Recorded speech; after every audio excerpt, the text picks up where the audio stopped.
জ্যামের প্রধান মূল কারণ হইল অটোরিকশা। তো এই রোডটিতে প্রচুর পরিমাণে জ্যাম আজকে।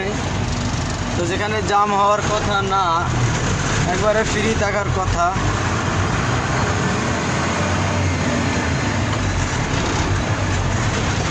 এই দেখেন উল্টো পথে অটো আসতেছে, এই অটোর কারণে সামনে যানজট।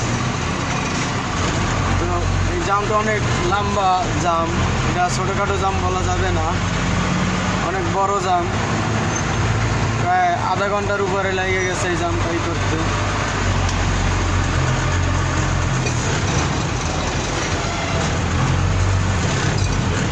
এই দেখেন উল্টা পথে অটো আসতেছে, এই অটোর কারণে যত জাম যাতে। এই দেখেন, এই যে দেখছেন অটো আসতেছে, এই সম্পূর্ণ এই অটোর কারণে এই রোডে জাম।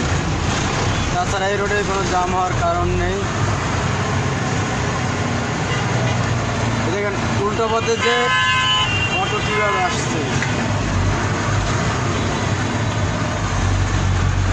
এই প্রাইভেট আমার এটা বুস্কির নাতি ঢুকে গেছে ডাইনে দিয়ে আইসা।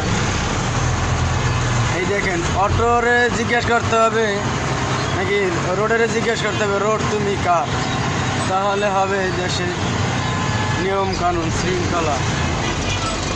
বাংলাদেশে পুলিশ প্রশাসন এগুলো বন্ধ করতে গেলে তখন জনগণের খেপে যায়, জনগণই আবার রোডের রাস্তার ভোগান্তি বাড়িয়ে দিচ্ছে। তো এই বাংলাদেশে হলো জনগণ। সরকার কোনো আইন পদক্ষেপ করতে যাবে, সেখানে জনগণ উল্টো হয়ে যাবে। জনগণ তো নিয়ন্ত্রণ করতে পারছে না, ছিনতাইকারী, ডাকাতি, গুন্ডামি এগুলো আরও বেড়ে চলছে। এই জনগণরাই করে, যেগুলো সরকার বিরোধী কার্যকলাপ করে তারাই আবার রোডের ছিনতাইকারী, ডাকাতির সাথে জড়িয়ে যায়, এরা এই কাজগুলো করে বেশি। তাহলে বোঝা যায় এইভাবেই, কারণ সরকার কোনো একটি সরকারিভাবে পদক্ষেপ নিলে সেখানে উল্টো হয়ে দাঁড়ায়, আর রাজপথে ওই ধরনের লোকগুলোই বেশি অ্যাটাক করে।